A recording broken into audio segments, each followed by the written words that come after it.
술량닷컴의 광쌤입니다. 자, 오늘은 이어서 이제 3부죠.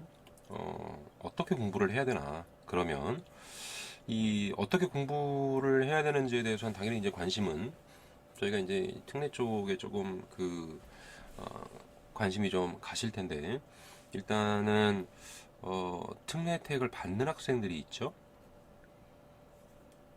특혜라고 할까요? 특례 혜택이죠. 특례가 되는 학생이 있고 안 되는 학생이 있을 겁니다. 저는 오히려 특례가 되는 학생보다 사실은 좀 안 되는 학생들을 더 염려를 하고 있고, 지금 뭐 다들 좀 아시겠지만은 이 특례 혜택은 바뀌었죠. 이전에 이제 2년, 뭐 6년, 12년에서 지금 3년하고 12년으로 바뀌었죠. 이게 바뀐 상태에다가 3년 같은 경우는 이제 지필고사가 조금씩 이제 사라지고 있고 12년은 뭐 그냥 그 서류 전형으로만 가죠, 그죠? 그런 경우가 있고 공부를 어떻게 해야 되는지에 대해서는 이 특례택을 받지 못하는 학생들 위주로 해서 주로 말씀을 좀 드려야 될 것 같아요. 이게 이 학생들에 대해서는 어, 나가기 전, 해외로 나가기 전, 그리고 나간 후, 물론 한국에 돌아오는 다시 백할 때 그 기간들 어떻게 공부를 해야 되는지 이제 그거를 좀 보셔야 될 텐데 앞서서 이 일부 내신 비교 얼마나 쉬운지 보셨죠. 그 수업 내용 자체에서도 문제점이 있다는 것도 아마 여러분이 좀 보셨을 겁니다. 자, 그런 경우가 있고요. 자, 그거 위주로 해서 이제 보시면은 이 특례 입시로 입학을 하는 거는 좀 생각을 하셔야 될 게 한국 입시가 이게 만만치 않잖아요. 이 만만치 않은 그 입시에 대해서 비해서는 월등히 쉬워요. 월등히 쉽죠. 당연히 월등히 쉽고 말씀드렸잖아요. 예, 수능에서도 지필고사 같은 경우는 더군다나 어, 수능의 뭐 2분의 1에서 3분의 1 정도 쉽다고 말씀을 제가 드렸고 그리고 국제학교에서 보는 학교의 시험도 어렵지 않다고 말씀드렸죠. 자, 그렇고 이 특례로 입학한 학생들에 대해서 그 실력에 대해서 그 진정성이라고 제가 말씀을 드려놨는데 뭐가 있냐면은 이게 이제 실력이 의심스럽다. 다 아는 거예요, 이제. 현실이 그렇다는 거를 다 아는 거죠. 이 대학에 올 실력이 과연 네가 되냐? 물론 이거는 이제 그 학교 내에 뭐 교수님이나 또는 그 행정이나 이런 뭐 학교 직원 이런 직원들을 대상으로 하는 얘기하는 얘기가 아닙니다. 대학생들이에요. 학내 분위기를 얘기하는 겁니다. 학내 분위기상 니들이 과연 실력이 제대로 있어? 라고 해서 국내에 있는 학생들은 실제로 이 그 특례로 오는 학생들에 대해서 뭘 한다? 무시합니다. 이게 문제예요, 지금. 이게 문제예요, 이게. 학내 구성이 그래요, 보통. 일반적으로는 무시당한다 이겁니다. 자, 거기에 대해서 이제 3년이 있고 12년이 있는데 오히려 3년보다는 12년이 입학하기가 훨씬 더 쉽죠, 이게. 서류 전형으로 바로 그냥 입학도 되고 거기에다가 또 뭐가 있죠? 어, 이게 이제 정원 외로 뽑는 거기 때문에 보통 이제 정원 외로 한 22% 정도죠, 이게 원래 각 대학마다 이제 그런 경우라서 정원 외로 이제 뽑으면서 보통 12년 같은 경우는 원래 이게 그 중반 학기죠. 9월에 입학을 하게 돼 있죠, 원래. 그리고 이제 3년 같은 경우는 똑같이 이제 3월에 입학하게 돼 있어요. 일반적으로 그렇다. 자, 그런데 최근 들어서는 이 9월에 입학하는 이 학생들이 9월에 입학한다는 거를 좀 숨기려고 일부러 3월에 입학하는 경우도 있습니다. 뭐 상황을 만들겠죠, 그렇게. 자, 앞에서 말씀드렸듯이 똑같아요. 누가 더 무시당한다? 12년은 완전히 무시당해요. 그래서 이제 일부러 제가 이제 들은 얘기는 학교에서 하는 뭐 다들 이제 대학들 나와 보셨으니까 알겠지만은 개인적으로 공부하는 경우도 있지만 주로 팀을 이루어서 공부하는 경우가 상당히 많죠. 그런 쪽에서 이 아이들이 뭐죠? 이걸 받는 거예요. 이렇게 이렇게 무시를 받고 나니 아이는 뭐가 생기죠? 여기서 소외감이 생기는 겁니다. 무시하는 거예요, 그냥. 뭐 능력도 안 되면서 같은 팀을 이루려고 하지 않겠죠. 아무튼 이제 그런 경우가 생기면서 동시에 그 아이는 대학생이 됐는데도 중고등학생이나 이런 데서 입을 만한 그런 소외감을 대학 때 받으면 이건 좀 심각해요. 심지어는 자퇴까지 합니다. 못 견디면. 이 멘탈이 약한 학생들은 그럴 수 있겠죠. 자, 그러면 이런 것들에 대해서 이제 미연에 방지를 좀 해야 되잖아요. 이런 것들에 대해서 무시받으면 안 되죠. 근데 이렇게 무시받는 경우는 제가 오랫동안 국제학교 학생들을 가리키면서 좀 느낀 거는 뭐냐면 본인 스스로들이 지금 만들고 있는 겁니다. 그게 심각해요, 사실은. 그게 심각하고요. 그래서 그런 과정도 있다라는 거 좀 말씀드리면서, 더 심각한 거는 이 특례 혜택이 없는 학생들이에요. 이 특례 혜택이 없는 학생 중에 차라리 중학교죠. 그러니까 중학생이 돼서 중학교에 다시 입학하는 경우는 요거는 괜찮아요. 오히려 중학교 때 입학하는 건 괜찮습니다. 문제는 고등학교 입학하는 거예요. 다시 특례 혜택을 받지도 못하고 이 고등학교에 입학을 하게 되면, 뭐 우리나라 아시겠지만은 바로 입시 전쟁이거든요. 이 입시를 준비해야 되는 이런 학생들인데, 이미 한국 학생들은 뭐가 있죠? 이 고등학교 입시를 위한 준비 작업을 이미 중학교 때 웬만해서 마치고 가죠. 공부하기 싫은 아이들이 어쩔 수 없는 거고요. 하는 아이들을 위해서, 하는 애들 대비해서 말씀드리는 겁니다. 자, 특례 조건이 없이 한국에 들어오죠. 이 학생이 만약에 이 국제학교 커리드로 수업을 받았다? 그 수업만 받고 아무것도 안 했다라고 하는 거는 여기 말씀드린 것처럼 이게 돼요. 왜냐? 학교에서 못 따라갑니다. 수업을 못 따라가요. 수업을 못 따라가기 때문에 많이 힘들겠죠. 스트레스 많이 받겠죠. 물론 과외도 받겠죠. 학원도 다닐 거고. 그러나 학원에서조차도 못 따라가요. 즉 국제학교에서 커리대로 이렇게 공부를 하게 되면은 일명 슈퍼저로 가는 지름길이 되는 거예요. 이걸 본인 스스로 알아야 돼요. 학생들 스스로가 잘 몰라요. 편하다. 뭐 나름대로 스트레스를 받긴 하겠지만은 지금 한국에서 입시를 준비하는 학생들에 비해서는 엄청나게 편한 겁니다. 이 편한 과정이 있는데 이 편한 과정을 말 그대로 즐기고 있는 거예요. 그걸 기회로 삼지 못하고 이걸 그냥 마냥 즐기고 있는 겁니다. 나중에 어떤 일이 벌어질지 전혀 모르고 있는 상태죠. 이거 심각한 거예요. 인식을 바꿔야 됩니다. 이거 인식도 바꾸셔야 되고, 자, 이 길로 가지 않기 위해서는 많은 노력을 해야 되겠죠. 아무튼 그렇다는 겁니다. 자, 그래서 중요한 건 이겁니다. 이 해외에서 국제학교를 다니면서 어떤 식으로 공부를 했는지. 물론 본의 아니게 이게 해외로 나간 거잖아요. 본인은 나가기 싫어도 혼자 남을 수가 없기 때문에 부모를 따라간 거잖아요. 이게 뭐 그렇다고 이제 부모님 같은 경우는 먹고 살려고, 흔히 그렇죠. 먹고 살려고 가는 거 아닙니까? 돈 더 벌고 해외 경험도 좀 하고 아이들에게 그런 경험시키는 거 좋은 거니까 나쁜 게 아니에요. 그게 저도 상당히 좋다고 봐요. 그거를. 근데 문제는 이거를 잘못 역이용하게 되니까 아이들이 문제가 되는 겁니다.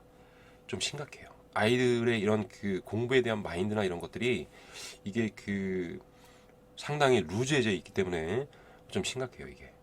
자, 그래서 어떻게 공부를 해야 되는 거냐? 이 여기서 이제 커다란 이야기가 그렇게 커다란 얘기도 사실은 별로 없습니다. 첫 번째로 해외에 나가기 전에는 뭐 이것저것 얘기를 참 많이 듣겠죠. 흔히 이야기하는 TMI예요. 투머치 인포메이션이죠. 많이 들을 필요가 없습니다. 이거 어떤 식으로 그런 공부를 해야 됩니까? 해외로 나가기 전에 우선 영어 수학 위주로 공부를 하시면 됩니다. 제가 이제 경험상 그런 겁니다. 이게 경험상 그런 건데, 보면은 영어 있죠? 영어는 회화 위주로 하셔야 돼요. 아이가 학생이 스스로가 이게 이제 대화나 이런 것들이 이게 안 된다면 의사소통이 가장 중요합니다. 회화 위주로 공부하셔야 돼요. 저는 상담을 한번 받으면서, 아직 해외에 나가기 전에 상담을 받으면서 뭘 받았냐면은 영어로 국제학교 커리에 맞춰서 영어로 수학 수업을 받고 있습니다. 제가 따로 이제 말씀을 안 드렸지만 이거 큰일 나는 겁니다. 이거 안 돼요. 이거 하시는 거 아닙니다. 뭐하러 돈까지 벌여가면서 이걸 해야 된다고 누가 말했더라라고 하는 거는 그건 진짜 양심 없는 사람이에요. 아니면 아예 모르고 있거나. 이거 영어로 수학 수업을 뭐하러 받죠? 이거 받을 필요 없습니다. 이걸 왜 받고 있습니까? 이거를. 그럼 대학 들어가기 전에 좋은 대학들은 일부 이제 레벨이 좀 있는 대학들은 예를 들어 공대 같은 경우는 뭐가 있죠? 원서에 원서를 공부해요. 그럼 그 원서를 미리 공부하고 들어가야 됩니까? 대학을? 말이 안 되잖아요. 그리고 학문에 관련돼 있는 서적은 오히려 영어가 쉬워요. 오히려 영어가 쉬운데 문제는 그게 아닙니다. 이 아이가 해외로 나갔잖아요. 그럼 자기 친구들하고 같이 가는 게 아니지 않습니까? 해외에 나가서 친구를 사귀어야 돼요. 상담을 해야 되고 선생님의 강의를 들어야 되는 거죠. 강의 듣는데 이 수학 용어만 계속 쓰고 있습니까? 아니죠. 당연히 회화 공부를 해야 되는 거예요. 이 영어로 된 수학 수업 한다고 해서 저는 깜짝 놀랐어요. 사실은. 이거 쓸데없는 돈 낭비입니다. 그렇게 하시면 안 돼요. 철저하게 회화 위주로 아이가 듣고 말하는 게 우선이에요. 그래야 자신감이 생겨요. 그렇지 않으면 아이 또 큰일 납니다. 이거 위축돼요. 자, 수학은 될 수 있으면은 현재 배우고 있는, 나가기 전이니까 현재 배우고 있는 과정에 한 1년 정도. 중학교 2학년이면 중학교 3학년 과정이죠. 중학교 3학년 과정 끝내는데 오래 걸리지 않습니다. 고등학교 1학년 과정이 조금씩 이제 어려워지는데 최소한 이제 학년에 따라서 이것도 다 구분이 돼요. 학년에 따라서 다 구분이 되고 혹시 그거에 대해서 이제 궁금하시거나 이러시면은 상담을 요청하시면 됩니다. 그럼 제가 다 말씀을 드릴게요. 말씀을 드리고 너무 이게 방대한 그 쿼리가 되기 때문에 그렇게까지 말씀은 못 드리고 그냥 전체적으로 선행을 미리 하는 겁니다. 뭐 가기 예를 들어 한 6개월 전이다 그러면 선행을 미리 하세요. 선행을 미리 해두고 그리고 나가시고 이게 그 여정이 뭐 1년 정도의 뭐 시간이 있다 그러면 더 좋고 선행을 미리 해두는 게 좋아요. 물론 이 선행한다고 막 날림속으로 하시면 안 됩니다. 이거 그냥 목적 없이 목표는 어디까지라는 게 아니라 그냥 조금 더 해두는 겁니다. 계속 이어서 현재 진행하고 있는 과정을 계속 좀 더 진행해 나가면 돼요. 대부분 학생들은 다 선행을 하고 있기 때문에 진행을 하고 나가시면 돼요. 그럼 가장 중요한 게 뭐죠? 영어 회화예요. 대화가 돼야 됩니다. 자, 우선 그게 이제 가장 중요하고요. 그리고 이 선행을 하라는 거는 뭐냐면 실력을 쌓아놓으라는 거예요. 실력을. 그러니까 이 선행도 그래도 나가니까 여유가 좀 있을 테니까 체계적으로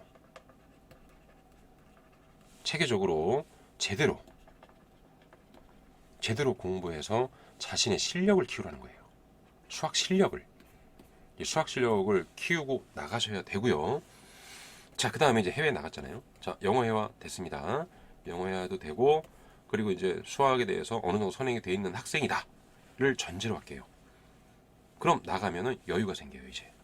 여유가 생기겠죠. 왜냐?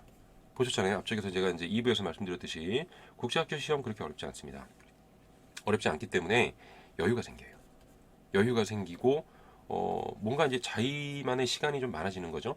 뭐 보면은 뭐 해외여행도 가시고 그런 분들 많잖아요. 아이 방학을 기준으로 해서 해외도 나갔다가 뭐 많이 좋죠. 그런 것도 이제 그런 거를 주로 목적으로 해서 아이들에게 뭔가 이제 견문을 넓히기 위한 하나의 방법도 되고 상당히 좋다고 봐요, 저는. 근데 문제가 생겨요. 아이들이 이게 이제 아이다 보니까 자기 스스로에 대한 책임의식이 덜한 거예요. 이게 문제가 돼요. 해외에 나가면 그러면은 뭐 예를 들어서 미국에 가면 미국인의 의식을 가지고 다시 돌아올까요? 그 짧은 기간 안에 그렇지 않아요. 오히려 한국에서 이렇게 힘들게 공부했다가 갑자기 풀어지기 때문에 아이는 상당히 여유로워집니다. 이게 위험한 거예요. 이게 위험한 겁니다. 그럼 안 돼요. 그럼 절대 안 됩니다. 어떻게 해야 되죠? 여기서 선행을 했잖아요. 선행을 하셨으면 그걸 이어서 계속 공부해 나가야 돼요. 계속 공부해 나가야 되고 여유가 있기 때문에 그만큼 수학이라고 하는 그 과목에 대한 공부를 더 깊이 할 수 있어요. 더 깊이 할 수도 있고 그리고 한국으로 돌아오기 전에 웬만해선 전 과정 다 끝납니다. 연도 뭐 3년, 4년 이 정도 되면은 이거 뭐 모든 과정이 다 끝나요. 다 끝내놓고 한국에 다시 돌아와서 여유 있게 고등학교에 다시 들어가서 공부를 하거나 그리고 뭐 특례 혜택을 받고 대학을 가거나 이럴 수 있는 겁니다.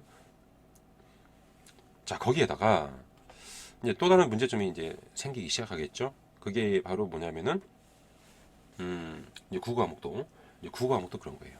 이게 이제 할 얘기가 참 많아요. 자, 수학, 영어는 어느 정도 됐을 테니까. 자, 수학은 계속 이어서 선행 공부를 계속 해나갑니다. 고3 과정까지 끝내버려야 돼요. 이거 다 끝내도 돼요. 충분히 공부할 수 있습니다. 이거 제가 계속 그렇게 해서 이제 아이들을 가르쳐서 한국으로 보냈고 그리고 이제 일부는 지금 대학을 갔고 다 물론 특례 혜택을 받고 이제 간 12년도 있고 3년도 있고 여러 명이 있는데 특히 이제 그 특례 혜택을 못 받는 게 주로 동생들인데 특례 혜택을 못 받고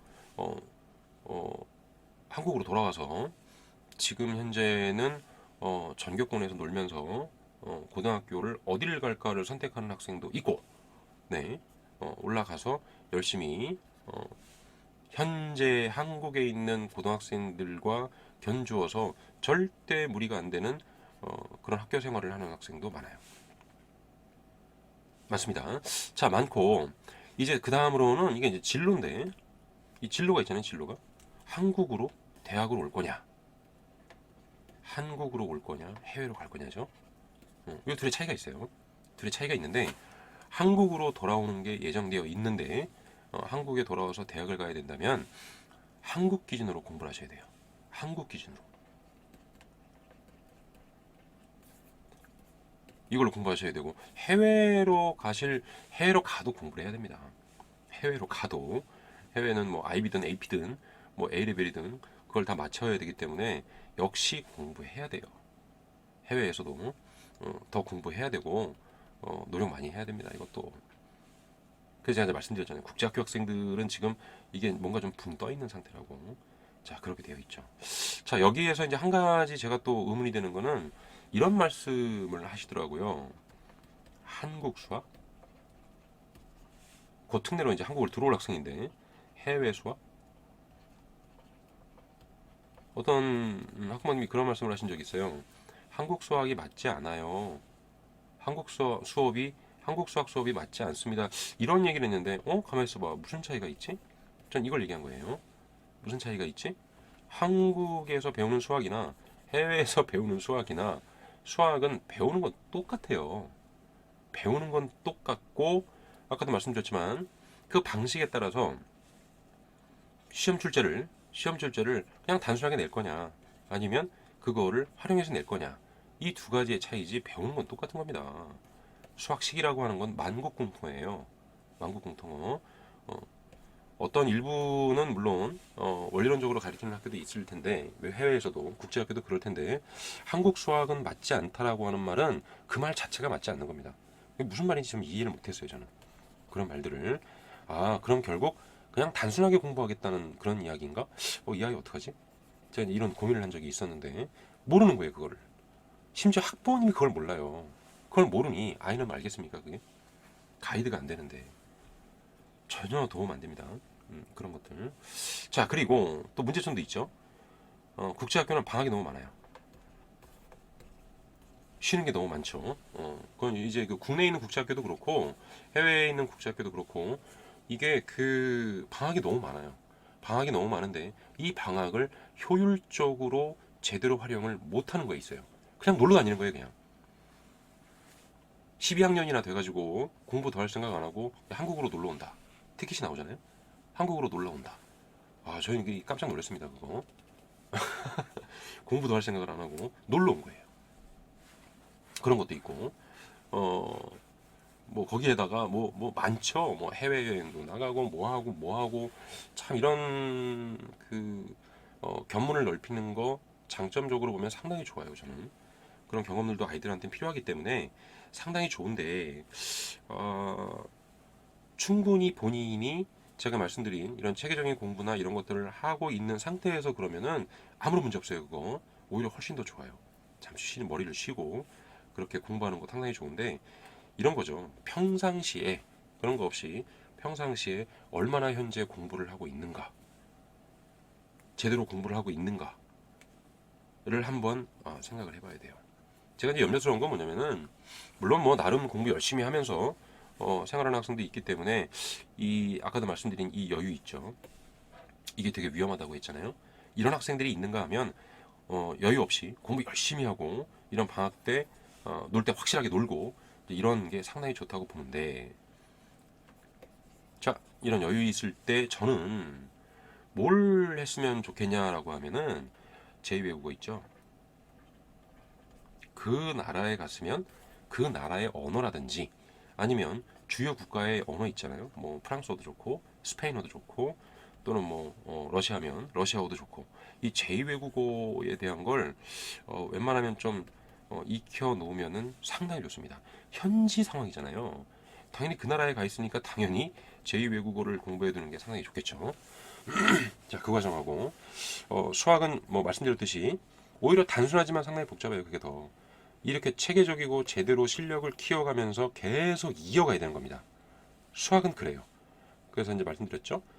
고3 과정까지 다 끝내고 그리고 오시는 게 좋고, 그거 아니더라도 특례 혜택을 받는 12년 학생들, 3년 학생도 마찬가지지만은 대체적으로 한국으로 돌아올 거라면 한국 학생들이 공부하는 기준으로 공부를 해주는 게 훨씬 더 좋습니다. 그래야 나중에 아이들이 대학에서 학내 분위기가 분명히 특례 학생들 별로 안 좋다고 그랬잖아요. 안 좋아한다고.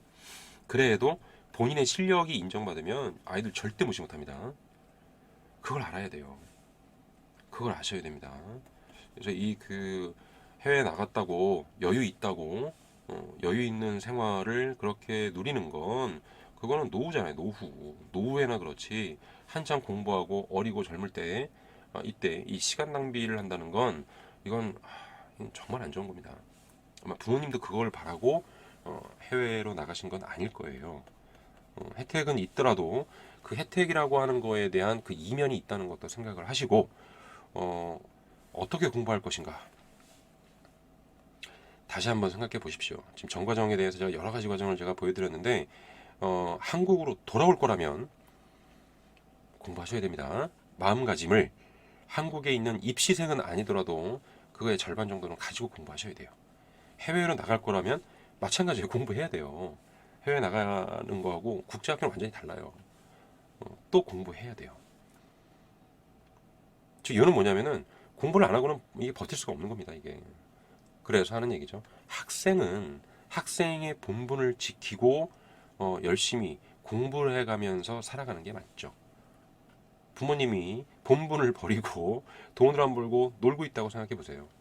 어떤 현상이 벌어지나. 따라서 학생도 학생의 본분을 지켜주는 게 좋은 겁니다. 12년 특 혜택 받았죠. 뭐라 그랬죠? 이면이 있죠. 대학 들어가면 무시당해요. 3년 특 괜찮죠? 그래도 한국에서 입시를 치르는 학생보다는 그래도 혜택이 있다라는 거예요. 그러나 공부 안 할 수 없죠. 공부해야 됩니다. 경쟁력이 장난이 아니에요. 그 경쟁력이 해외에 지금 많은 한국인들이 나가서 있기 때문에 그 자녀분들 많잖아요. 공부해야 됩니다. 어떻게 공부할 것인가? 열심히 하십시오. 특례 혜택을 받으신 분들 특례의 기준이 있다고 해도 제대로 공부해주면은 이 한국에서 대학 들어가기 쉽습니다. 12특이요? 들어가기 쉽죠. 대학은 껍데기만 남는 그런 상황을 만들지 마시고 알차게 해외에서 알차게 보내셔서 한국을 제대로 좀 인식을 하시고 그리고 공부 열심히 하셔야 됩니다. 조금 힘들다고 안 하고 그럴 게 아니고 한국에는요 아이들이 중학생도 학교 끝나면 밥 먹자마자 밥도 못 먹고 그냥 학원으로 가요.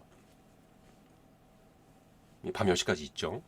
집에 가면 과제 해야 되죠. 그리고 늦게 자겠죠. 아침 일찍 일어나야 되죠. 그 과정이 일주일간 반복이 돼요. 일주일간. 그걸 버티고 있는 게 한국 학생들의 실정입니다. 그에 비해서는 이게 뭐 국제학교 학생들 그런 거 없죠. 이 여유라는 게 한편으로는 좋긴 하지만 결코 좋은 거 아닙니다. 이거 상당히 독스러운 거예요. 공부 열심히 하셔야 될 겁니다. 자, 그 이외에 여러 가지 이제 좀 궁금사항이나 이런 것들에 대해서는 따로 제가 이제 뭐 댓글 남기시거나 뭐 톡을 주시면은 제가 말씀을 드릴게요. 아무튼 제가 받은 여러 가지 어떤 느낌들, 이제는 말할 때가 됐다라는 생각으로 제가 말씀을 드렸는데 잘 전달이 됐는지는 잘 모르겠습니다. 일단 공부라고 하는 거 학생은 본분을 지켜야 되고 다시 말씀드리지만은 수학 공부라고 하는 게 해외 따로 한국 따로 있는 게 아니에요. 그 학문이라고 하는 것 자체에 대해서 깊이 있는 공부를 해라. 그게 맞는 거다. 그런 이야기입니다. 체계를 갖추고 수학도 매일매일 공부해야 돼요. 매일매일 몇 시간씩이 아니라 하루에 1시간, 짧게는 하루에 1시간이라도 매일매일 공부를 해주는 게 그게 참 도움이 됩니다. 공부하는 습관을 키워나가자. 이런 겁니다. 자, 말씀드렸듯이 이 질문사항이나 이런 것들은 뭐 댓글이나 톡을 이용해서 제가 받고요. 그리고 아직도 저는 그 염려되는 학생들이 많아요.